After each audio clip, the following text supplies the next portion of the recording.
السلام عليكم. أعوذ بالله السميع العليم من الشيطان الرجيم. حسبي الله لا إله إلا هو عليه توكلت وهو رب العرش العظيم. بسم الله الرحمن الرحيم. قل أعوذ برب الفلق من شر ما خلق ومن شر غاسق إذا وقب ومن شر النفاثات في العقد ومن شر حاسد إذا حسد. അള്ളാഹുവിനോട് സുപ്രധാനമായ ചില ഷർറുകളെ തൊട്ട് കാവൽ തേടുന്ന സൂറത്താണ്. അതിൽ ഇബ്ലീസിന്റെ ഷർറ്, നരകത്തിന്റെ ഷർറ്, ഇരുളിന്റെ ഷർറ്, കെട്ടിലൂതുന്ന ആളുകളുടെ ഷർറ്, ഇതൊക്കെ പറഞ്ഞു. അവസാനം വമിൻ ശർരി ഹാസിദിൻ ഇദാ ഹസദ്, അസൂയാലുക്കളുടെ ഷർറിൽ നിന്നും കാവലിന് തേടുന്നു. ഇദാ ഹസദ്, അവൻ ഹസദ് വെക്കുമ്പോൾ ഉണ്ടാകുന്ന ഷർറ്. ഇത് വളരെ ഗൗരവത്തിൽ ചിന്തിക്കേണ്ട ഒരു കാര്യമാണ്. ഹസദ് എന്നത് ഹദീസിൽ രണ്ടർത്ഥത്തിൽ പ്രയോഗിച്ചിട്ടുണ്ട്. ഒന്ന്, മറ്റുള്ളവന്റെ നിഅമത്ത് നീങ്ങുകയും ആ നിഅമത്ത് തനിക്ക് കിട്ടുകയും ചെയ്യുക എന്ന അർത്ഥത്തിലുള്ള ഒരു ഹസദ്. അതാണ് യഥാർത്ഥ ഹസദ്. വേറൊരാൾക്കുള്ള നിഅമത്ത് എനിക്ക് കിട്ടിയാൽ പോരാ, ഓൻ്റെ അടുത്ത് അത് നീങ്ങും വേണം. ഇത് കടുത്ത ഹറാമാണ്. എന്നാൽ മറ്റൊരു ഹസദ് ഉണ്ട്, അതുപോലത്തെ എനിക്കും കിട്ടിയാൽ നന്നായിരുന്നു എന്ന് ആഗ്രഹിക്കൽ. അത് ഹറാമല്ല. അതാണ് ലാ ഹസദ ഇല്ലാ ഫിത്നത്തൈൻ. രണ്ട് കാര്യത്തിലല്ലാതെ ഹസദ് ജായിസ് അല്ല.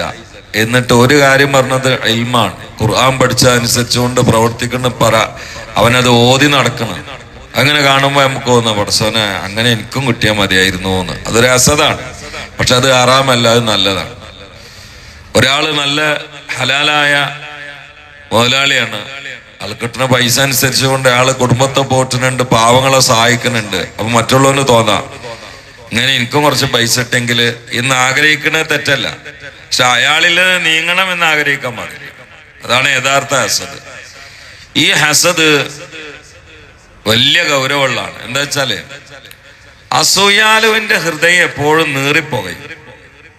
ആരോടാണോ ഹസദ് അവനോട് ഇങ്ങനെ നീറിപ്പുകഞ്ഞൊരു ഹൃദയമായിരിക്കും.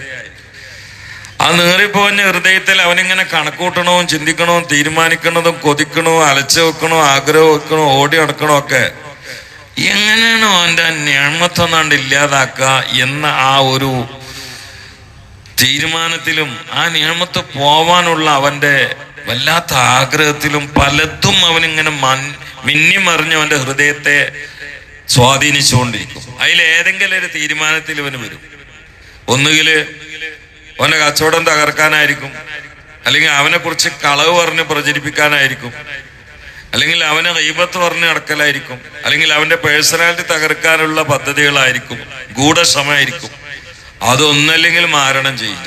ഇതൊക്കെ അസൂയാലുവിന്റെ സ്വഭാവത്തിൽപ്പെട്ടാണ്. അപ്പൊ അസൂയാലു എന്നുള്ളത് സത്യത്തിൽ ഒരു നിശബ്ദ കൊലയാളിയാണ്. എപ്പോഴാണ് അവന്റെ ഷർറ് വരിക എന്ന് പറയാൻ പറ്റൂല. അതിനാൽ അസൂയയുടെ സാധ്യതയുള്ള മുഴുവൻ ആളുകളും സദാ മുറുകെ പിടിക്കേണ്ട സുപ്രധാനമായ ഒരു കവചമാണ് സൂറത്തുൽ ഫലഖ്. ഇത് രാവിലെയും വൈകുന്നേരം നന്നായി അർത്ഥറിഞ്ഞ് ഹൃദയം അറിഞ്ഞ് ആത്മനിഷ്ഠയോടെ പാരായണം ചെയ്താൽ എല്ലാ അസൂയാലുക്കളുടെ കരാള ഹസ്തങ്ങളിൽ നിന്നും അള്ളാഹു അവന്റെ ഔദാര്യം കൊണ്ട് ഇതിന്റെ ആളുകളെ രക്ഷപ്പെടുത്തും. അതാണ് ഹസദ് ചെറുതല്ല. ഞങ്ങൾ നോക്കൂ, ലോകത്ത് ആദ്യം നടന്ന കൊല ഏതാ? കാബീല് ഹാബീലിനെ കൊന്നതാണ്. ആദം നബിന്റെ കുട്ടികളല്ലേ. കാബീലിന് മനസ്സിൽ അസൂയ വന്നു. ആ അസൂയ എവിടെ എത്തിയത്? കൊലയിൽ കലാശിച്ചു. ഭയങ്കര വിഷയല്ലേ. അസൂയ ഉണ്ട് വന്ന് അവസാനം കൊല്ലേണ്ടി വന്നു. ജ്യേഷ്ഠ അഞ്ചന്റെ അടിയിലാണ് ഇപ്പൊ.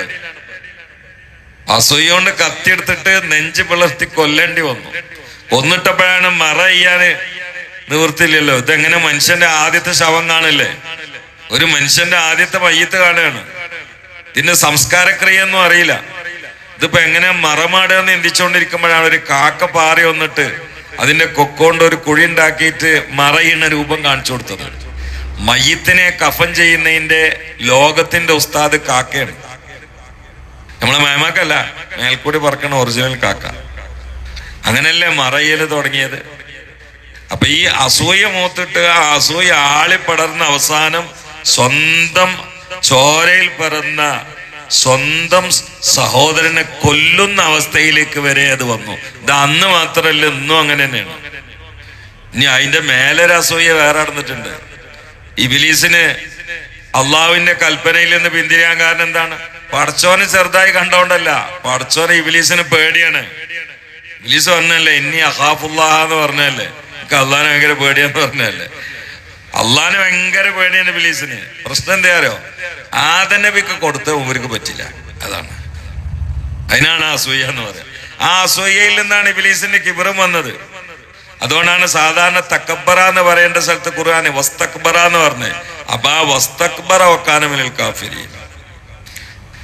ചുരുക്കി പറഞ്ഞാൽ അസൂയ ഭയങ്കര ഒരു വിഷയമാണ്. അതിൽ നിന്ന് ഒരുപാട് ഷെറുകൾ ഉണ്ടാവും. അപ്പൊ ഇത് കാവൽ തേട്ടത്തിന് വേണ്ടി വലിയ പരിചയമായിട്ട് കൊണ്ടെടുക്കുക. അള്ളാഹു തൗഫീഖ് നൽകട്ടെ. എന്നാ എന്താണ്ടായെന്നറിയോ? അസൂയാലും അങ്ങനെ തകർന്നുകൊണ്ടിരിക്കും. അതാണ്ടാകുക. ഓന് ഷുഗർ കൂടും, പ്രഷർ വരും, ഓന് ബ്ലോക്ക് വരും. കാരണം ഈ അസൂയയിൽ നിന്ന് ബ്ലോക്ക് വരെ വരാം. അറ്റാക്ക് വരും, അസൂയയിൽ നിന്ന് ക്യാൻസറും വരും. ആ ബ്ലഡും ഇതൊക്കെ ഒന്ന് പരിശോധിച്ചാൽ മതി. അസൂയയിൽ നിന്ന് ക്യാൻസറും വരും, വലിയ ക്യാൻസറൊക്കെ വരും. അപ്പൊ അത് ഓൻ തകരയുള്ളൂ. ലോകത്ത് അസൂയ ഉണ്ടായതുകൊണ്ട് ആ മഹസൂദ്യങ്ങളൊക്കെ, അസൂയ ചെയ്യപ്പെട്ട ആളുകളൊക്കെ മരിക്കാ തകരയാണെങ്കിൽ ഈ ലോകത്ത് ആർക്കെങ്കിലും നീ ജീവിക്കാൻ പറ്റുമോ? ആർക്കെങ്കിലും കച്ചവടം നടത്താൻ പറ്റുമോ? ആർക്കെങ്കിലും അയാള് പറയാൻ പറ്റുമോ? ആർക്കെങ്കിലും ഗൾഫ് പോകാൻ പറ്റുമോ? കാരണം അസൂയ എങ്ങനെയായാലും കുറേശ്ശെ ആർക്കെങ്കിലും ഒക്കെ ഉണ്ടാവും. അതുകൊണ്ട് ഇപ്പൊ മനുഷ്യന്മാര് തകരുകയാണെങ്കിൽ ഈ ലോകത്ത് ഇപ്പൊ എല്ലാ ദിവസങ്ങളിലും തകർച്ച മാത്രമല്ലേ ഉണ്ടാവുള്ളൂ. അസൂയ കൊണ്ട് തകരാം, പക്ഷെ അള്ളാനെ ഏൽപ്പിച്ചാൽ മതി, വേറൊന്നും നോക്കണ്ട. ഖുൽ അഊദു ബിറബ്ബിൽ ഫലഖ് മിൻ ശർരി മാ ഖലഖ് വമിൻ ശർരി ഗാസിഖിൻ ഇദാ വഖബ് ومن شر النفاثات في العقد ومن شر حاسد إذا حسد.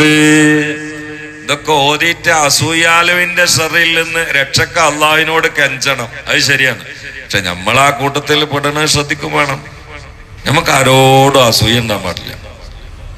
അസൂയ ഉണ്ടായുള്ള ബുദ്ധിമുട്ട് എന്താ അറിയോ? 3 ആൾക്കാരെ ദ്വാക്ക് ഉത്തരം ഉണ്ടാവില്ല. ഒന്ന്, ഹറാമ് തിന്നുന്ന ആള് എത്ര ദ്വാരുന്നിട്ടും കാര്യമില്ല, ഉത്തരം ഉണ്ടാവില്ല, ഒരിക്കലും ഉത്തരം ഉണ്ടാവില്ല. 2, ഗീബത്തും നമീമത്തും പറഞ്ഞു നടക്കുന്ന ആള്, അദ്ദേഹത്തെ ഉള്ളതുകൊണ്ട് തന്നെ ഇപ്പൊ അള്ളാഹിനോട് ചോദിക്കുന്നത്. അള്ള മെയിൻ്റെ ചെയ്യല്ല, നെവർ മൈൻഡ്. 3, ഉള്ളിൽ അസൂയുള്ള ആളുകൾ എത്ര പറഞ്ഞിട്ടും കാര്യമില്ല, അവന്റെ ദ്വാക്ക് ഉത്തരം ഉണ്ടാവും. ആ ഏരിയക്ക് അള്ള നോക്കൂല. ഈ 3 ആളെ ദ്വാക്ക് ഉത്തരം ഉണ്ടാവില്ല. പിന്നെ ഉപരിലോകത്ത് 7 ചെക്ക് പോസ്റ്റ് ഉണ്ട്. നമ്മളെ അമലുകൾ മേൽക്കൂടി പോവല്ലോ, അവിടെ ചെക്ക് പോസ്റ്റിൽ ഉദ്യോഗസ്ഥന്മാരിക്കുന്നുണ്ട്. അതിൽ 5ാം ആകാശമാകുന്ന ചെക്ക് പോസ്റ്റിൽ ഇരിക്കുന്ന മലക്കിന്റെ പണി എന്താ അറിയോ? ഈ വരുന്ന അമലുള്ള ആളെ കൽബിൽ അസൂയ ഉണ്ടോ നോക്കലാണ്. അസൂയക്കാരന്റെ ഹജ്ജും ഉംറയും, അസൂയക്കാരന്റെ ഖുർആൻ ഖത്മും, അസൂയക്കാരന്റെ തഹജ്ജുദും, അസൂയക്കാരന്റെ സ്വതക്കയാണ് ആയിക്കൂടി വരണമെങ്കിൽ ആ മലക്ക് പിടിച്ചെക്കും, താഴത്തേക്ക് തന്നെ പോകാൻ പറയും, എന്നിട്ട് കയറ്റണ്ടെന്ന് പറയും. ചെറിയ വിഷയമാണത്. നമ്മള് ചെക്ക് പോസ്റ്റ് മേലുണ്ട്. നമ്മള് നാടിന്റെ അതിർത്തി കിടക്കുമ്പോൾ ചെക്ക് പോസ്റ്റ് കണ്ടിട്ടില്ലേ? അപ്പോഴത്തെ ചെക്ക് പോസ്റ്റ് അവിടെ ഉണ്ട്. 7 ആകാശത്തിലുണ്ട്. കുടുംബം എന്ന് മുറിച്ചാളെ അമലുകൾ ഏറ്റവും അത് പിടിക്കാൻ ഒരു മലക്കുണ്ട്. അങ്ങോട്ട് മേൽക്കൊണ്ടാണ്ട് പോകുന്നു. അസൂയാലുവിന്റെ പിടിക്കാൻ 5ാം ആകാശത്തിൽ ചെക്ക് പോസ്റ്റിൽ മലക്കിരിക്കുന്നുണ്ട്. അപ്പൊ മറ്റുള്ള മലക്കുകളൊക്കെ കൂടി അമലേറ്റുമ്പോ കാണിച്ചാണേ, അത് നമ്മൾ അസൂയാലൊക്കെ മേമാക്കാൻ്റെ അവിടേക്ക് പറയും, അണ്ട് കയറൂല. അമല ചെയ്തിട്ടും കാര്യം മേമാക്ക അവിടെ ഇല്ലല്ലോ, അള്ളാഹു കാക്കട്ടെ അവിടെ ഇല്ലല്ലോ. ഒരു വെറുതൊരു പേര് പറഞ്ഞാണ് ഇൻഷാ അല്ലാഹ്. അപ്പൊ അസൂയ ഭയങ്കര ഡേഞ്ചറാണ്. ചെറിയ വിഷയമല്ല കേട്ടോ, ഭയങ്കര ഡേഞ്ചറാണ്. അത് നമുക്ക് അവരുടെ ഷർറ് ഏൽക്കാതിരിക്കാൻ ഈ സൂറത്ത് മതി. പക്ഷെ നമുക്ക് വരാതിരിക്കാൻ എന്ത് വേണം? അതിന് അലിയാരൊരു കാര്യം പറഞ്ഞിട്ടുണ്ട്, ആണ് ചെയ്താൽ മതി, എന്നാ അസൂയ ഉണ്ടാവില്ല. എന്താ പറയുക? മാസത്തില് 3 ദിവസം നോമ്പെടുക്കാം. തുടക്കത്തിലായിക്കോട്ടെ, ഒടുക്കത്തിലായിക്കോട്ടെ, സെൻട്രല്, മധ്യത്തിലായിക്കോട്ടെ, ഒക്കെ സുന്നത്തല്ലോ. 13, 14, 15 ആയിക്കോട്ടെ. അങ്ങനത്തെ വല്ലാതെ അസൂയ വരില്ല എന്നാണ്. 1. ഇനി അതിലേറെ അതിനും പറ്റാത്ത ആളുകൾക്ക് മറുമരുന്നുണ്ട്. അസൂയ പാടെ നീങ്ങാനും തീരെ വരാതിരിക്കാനും മരിക്കണല്ലോ എന്നുള്ള ചിന്ത ഉണ്ടായാൽ മതി. എന്നാ അസൂയ പോകുന്ന ഇതൊക്കെ അലിയാര് പറഞ്ഞ റളിയല്ലാഹു അൻഹു. ഓരോ ദിവസവും എനിക്ക് മരിച്ചു പോണല്ലോ, ഞാൻ ആരോടാ അസൂയക്കാന, ഇനി ആരോടാ അസൂയ വെക്കാനാ, എനിക്ക് മരിച്ചു പോണല്ലോ എന്നുള്ള ചിന്ത കണ്ട് വന്നാൽ ആരോട് അസൂയക്കാൻ? അപ്പൊ ആ ഒരു സാധു ഉണ്ടില്ല ഇരുന്ന് ഉറങ്ങണ്, ഇവർക്ക് ആരോടും അസൂയല്ല. കാരണം മൂപ്പര് ലോകം ഉറക്കായിട്ട് പോവില്ലേ? അല്ല അങ്ങനെയല്ല, മൂപ്പരിപ്പോ ഒരു ഉപദ്രവമില്ല. കാരണം മൂപ്പര് ഉറങ്ങണ, മൂപ്പര് ലോകം വേറെ, ഒരാളോടും അസൂയല്ലല്ലോ. അപ്പൊ സത്യത്തിൽ ഇപ്പൊ എന്താ സംഗതി എന്ന് വെച്ചാല്, എനിക്ക് മരിക്കണല്ലോ എന്നുള്ള ആ ചിന്ത കണ്ടു വന്നാൽ എന്തായി? ഒരു അസൂയ ഉണ്ടാവില്ല, ആരോടും അസൂയ ഉണ്ടാവില്ല. അതാണ്. അപ്പൊ ആ ചിന്ത അധികരിപ്പിച്ചാൽ മതി. അക്സിറോ ദിക്റ ഹാദിമിൽ ലദ്ദാത്ത്, എല്ലാ രസങ്ങളെയും മുറിച്ചു കളയുന്ന മരണത്തെക്കുറിച്ചുള്ള ഓർമ്മയെ നിങ്ങൾ അധികരിപ്പിക്കുക എന്ന് നബിയുനാ റസൂലുള്ളാഹി. ആ ഒരു മരുന്നും കൂടി പറയാണ്. പിന്നെ അസൂയക്ക് ഇത്ര ഗൗരവം ഉണ്ടാകാൻ കാരണം എന്താ അറിയോ? സത്യത്തിൽ അത് അള്ളഹാനോടുള്ള പകയാണ്. ഒരാൾക്ക് എന്ത് നിയമത്ത് കൊടുത്തിട്ടുണ്ടെങ്കിലും കൊടുത്ത അള്ളാണല്ലോ. അപ്പൊ പടച്ചോൻ ആ കൊടുത്തത് എനിക്ക് ഇഷ്ടമല്ല എന്നാണല്ലോ ആകത്തുക. അള്ളാഹുവിന്റെ വിഹിതത്തിന്റെ ആ ഒരു അധികാരത്തിൽ പകയുള്ളവനാണ് സത്യത്തിൽ ഹാസിദ്. അതുകൊണ്ട് അവന്റെ ഷർറും അവനും നാളെ നരകത്തിലായിരിക്കും. അള്ളാഹു കാത്തുരക്ഷിക്കട്ടെ, അള്ളാഹു കാത്തുരക്ഷിക്കട്ടെ. സല്ലല്ലാഹു അലാ മുഹമ്മദ് സല്ലല്ലാഹു അലൈഹി വസല്ലം, സല്ലല്ലാഹു അലാ മുഹമ്മദ് സല്ലല്ലാഹു അലൈഹി വസല്ലം. اللهم صل على محمد.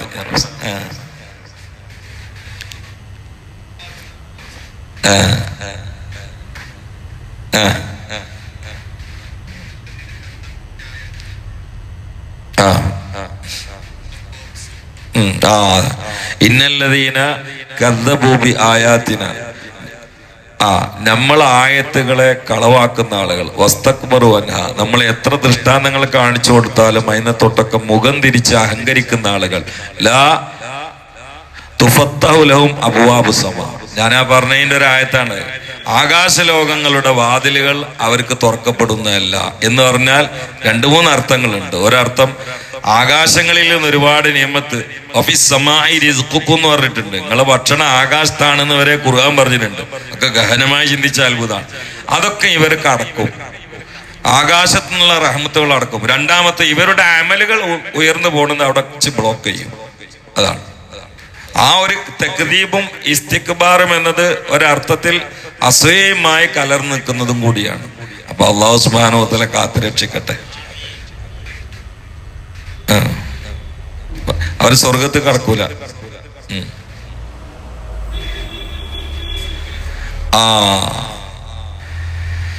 എന്ന് പറഞ്ഞാൽ ആടിന്റെ അകടിലേക്ക് വന്ന പാല് തിരിച്ചു പോവുകയാണെങ്കിലും, അല്ല, ഒരു സൂചിയുടെ ദ്വാരത്തിന്റെ ഉള്ളിലേക്ക് ഒട്ടകം കയറിയാൽ വരെ ഇവർ സ്വർഗത്ത് പോലാന്ന് പറഞ്ഞാൽ അന്ന് അറബികൾ ഉപയോഗിച്ചിരുന്ന ഒരു വാക്കാണ്. 2 വാക്കുകൾ ഉപയോഗിച്ചിരുന്ന ഒന്ന് ഇതാണ്. സൂചിയുടെ ഓട്ടയിലേക്ക് ഒട്ടകം കയറൂലല്ലോ. നമ്മളൊരു ചെറിയ സൂചി എടുത്തിട്ട് ഒരു ഓട്ടം എത്തി, അതിൻ്റെ ഉള്ളിൽ കണ്ട് ഒട്ടകം കയറുന്നു.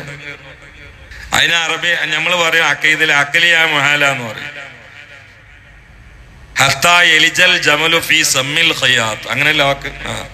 സൂചിന്റെ ഓട്ടയിലേക്ക് ഒട്ടകം പോയാലെന്ന് പറഞ്ഞാൽ ഇവര് സ്വർഗത്ത് പോണ പ്രശ്നമില്ല. അതിന് പറയുന്ന ആലങ്കാരിക വാക്കാണ്.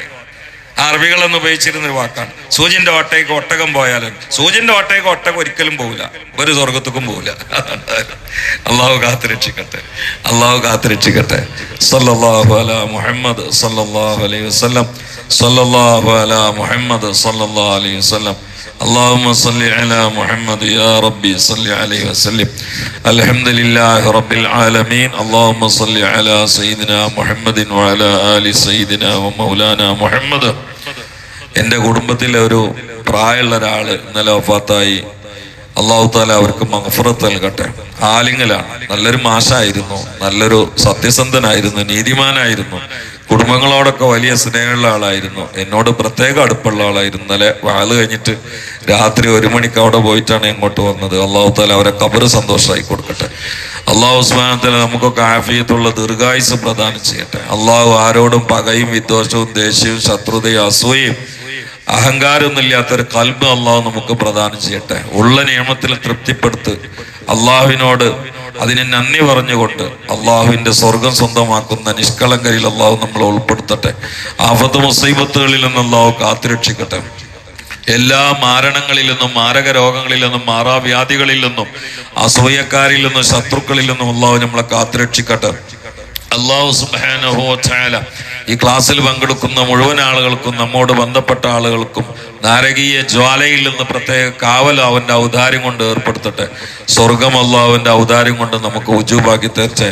അള്ളാഹു നമ്മുടെ കച്ചവടത്തിലും തൊഴിലിലും നമ്മുടെ ആരോഗ്യത്തിലും വേദനത്തിലും നമ്മുടെ ഹയാത്തിലും അള്ളാഹു ബർക്കത്ത് റഹ്മത്ത് നിറച്ചേറ്റെ. എല്ലാ അപകടങ്ങളിൽ നിന്നും, അപകട മരണങ്ങളിൽ നിന്നും, പെടുന്നനെയുള്ള മരണങ്ങളിൽ നിന്നും, ആകപത്ത് ചീഞ്ഞു പോകുന്ന ഏറ്റവും വലിയ ദുരന്തത്തിൽ നിന്നും അള്ളാഹുവിന്റെ റഹ്മത്ത് കൊണ്ട് നമ്മളെ കാത്തുരക്ഷിക്കട്ടെ. കടലിലും കരയിലും അധ്വാനിക്കുന്ന ആളുകൾ അള്ളാഹുവെ നിന്റെ വിഭവങ്ങൾ നീ തുറന്നേരണേ അല്ലാ. ഞങ്ങൾക്ക് രണ്ട് ലോകത്തെ ഇസ്സത്ത് നൽകണേ അല്ലാ. അള്ളാഹുവെ ഞങ്ങളെ സയ്യാത്തൊക്കെ ഹസനാത്താക്കി തബ്ദീൽ ചെയ്യണേ അല്ലാ. ഞങ്ങളിൽ നിന്ന് മരിച്ചുപോയ മാതാപിതാക്കൾ, ഗുരുവര്യന്മാർ, സ്വന്തക്കാർ, കൂട്ടുകാർ, കുടുംബക്കാർ, അയൽവാസികൾ, പ്രത്യേകിച്ച് പള്ളിയുടെ ചുറ്റുഭാഗത്ത് കിടക്കുന്ന ആളുകൾ എല്ലാവർക്കും പുറത്തു കൊടുക്കണേ അല്ലാ. അല്ലാഹു മൻസുർ ഉമ്മത്ത സയ്യിദിനാ മുഹമ്മദ് വറഹ്മത്ത സയ്യിദിനാ മുഹമ്മദ് തജാവസ് അൻ ഉമ്മത്തി സയ്യിദിനാ മുഹമ്മദ് اجعلنا من خيار أمته ومن محبيه يا رب العالمين يا رحمن يا رحيم يا عليم يا حليم برحمتك يا أرحم الراحمين. وصلى الله تعالى وسلم على خير الخلق سيدنا محمد وآله وصحبه أجمعين. سبحان ربك رب العزة عما يصفون سلام على المرسلين. ഈ കുട്ടികൾ ഉറങ്ങണ എന്തിനാ അങ്ങനെ പറയണ വെച്ചാല് അതിന് നല്ല ഗുണമുണ്ട്. അവർ കഷായാണ്, വേറെ ഒന്നുമല്ല. വേണ്ടില്ലേ, 2 ദിവസമായിട്ട് തീരെ ഉറങ്ങിയിട്ടില്ല. ലാസ്റ്റുള്ള കഷ്ടമായതാണ്. കുറെ സ്വകാര്യം ചെയ്തു നോക്കും, അല്ലെങ്കിൽ ലാസ്റ്റ് ഒരു മരുന്നാണ്. നിങ്ങൾ തെറ്റിദ്ധരിക്കരുത്. ഒക്കെ തെർബീയത്തിനൊരു ഭാഗം, അല്ല വഷളാക്കാനല്ല.